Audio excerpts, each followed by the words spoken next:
Hi Chelsea fans, Chels Daft here with a video on Monday, and let's be honest, there's not a lot happening really, is there? We're waiting for Krasnodar on Wednesday, and up until that point I guess we can have a look at a couple of Premier League games and some other Champions League group games, but as far as Chelsea goes, there's not really a lot happening at the minute. We've seen one or two bits and pieces which we're going to talk about in this particular video today, but I just want to point out that if you haven't seen my video about the game at Man United, it was posted up yesterday, and it's twofold. First of all, we're talking about the fact that VAR missed what was a stonewall blatant penalty. And secondly, I was trying to emphasise the need for patience and to understand that short-term focus on our defence, trying to stop us conceding goals in the last couple of games, is something we're just going to have to accept because we needed to do it. And then hopefully it will lead to long-term gain because we have a base in our defence to build from. Some people have questioned that in the comment section, but fair enough. But that's what I'm seeing. And Frank Lampard was sort of interviewed Chelsea website, or there was an interview posted up on Chelsea's website today, and he said about his defence and he's trying to sort it out. And what he said was, he said, where we conceded more goals than I'd like in certain games this season, it's important to try and address these problems. Obviously, we're addressing them at the back. I thought we defended the box very well at Old Trafford. Defending for me at this level, when you have individual players with good quality, is about concentration. Concentration is what defines defending in top players generally. And it is, and he's right. And, you know, 1 minute the Chelsea fan base is complaining the amount of goals we're conceding. And then you look at Seville, and then you look at Man United, and then we're complaining that we're not scoring goals. I think what you have to understand is that, I said it in my video yesterday, we are set up front. The attacking quality and the options that we've got, and if you think Hakim Ziyech is still to come in, start games, get embedded in, get used to the way we're playing, and then have his influence, we're only going to get better. And I don't see there's any problems with what we have got within ourselves going forward. I don't think anyone can argue with that. You know, you still got Tammy Abraham as an option. We've still got Olivier Giroud as an option. Callum Hudson-Odoi as an option. You know, weekend, Mason Mount's an option off the bench based on the starting 11 against Man United. There's plenty of options we've got going forward through the attacking midfield positions into the attacking area, into the strikers. And Werner, with his 2 goals, he's had a couple of difficult games, but he's worked hard, which is what you want to see. And it's something that we haven't got to worry about. But the only way you're going to solve these defensive problems is if you work on them in match sort of situations. Sevilla and Man United were 2 difficult games against a team that won the Europa League, were defensively organised, dangerous team. And then you got Man United, who finished above us in the Premier League. They're on a bit of a run after beating Newcastle by 4-1. By beating PSG, which is no mean feat. Yes, I know they got 6-1 by Tottenham, but they were on a bit of a high, so was Sevilla. And it's a game where we knew we were conceding too many goals. So, for me, I said it in my video yesterday, if you're going to sit and have 2 games where you focus on the defensive aspect of the game to not lose or concede, so be it. Because what we're doing with Thiago Silva and Edouard Mendy in particular is implementing a philosophy, the way we move, the way we position ourselves, communication, organisation is what we're working on. Once that's down, once that's set in stone, and once everyone's familiar with it, we can then kick on and hopefully build on that base. It takes time to build the base. If we don't build the base, games like Seville and Man U would have gone away from us. Yes, Mendy was called into action in both games and did well.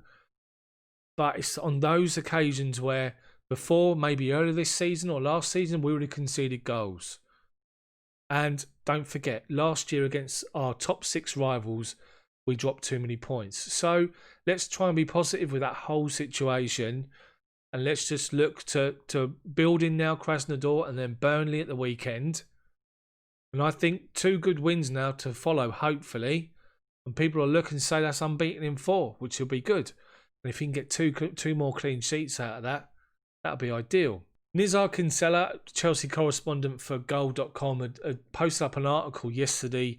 Lampard's lack of balance. Chelsea spent 200 million on attackers but stopped scoring goals. And I think it's a bit of a knee-jerk article, if you ask me.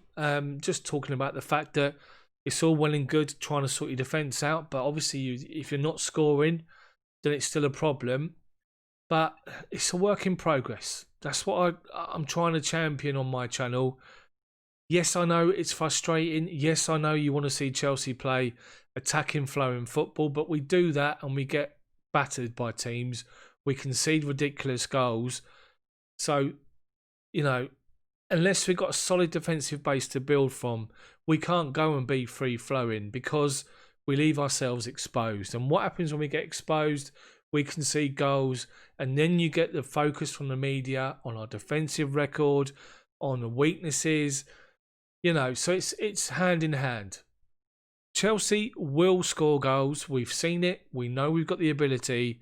I just think that the article is a bit of a knee-jerk reaction. Fair play. He's got his opinion, and I'm sure other people out there will agree with that sentence and his article. But as I say, it's a time just to have a little bit of calm, because I said in my video yesterday, if we now beat Krasnodar, we beat Burnley in the next 2 or 3 Premier League games after that, Champions League and Premier League games after that, people are going to look and see the Sevilla and Man United games as a turning point defensively in our season.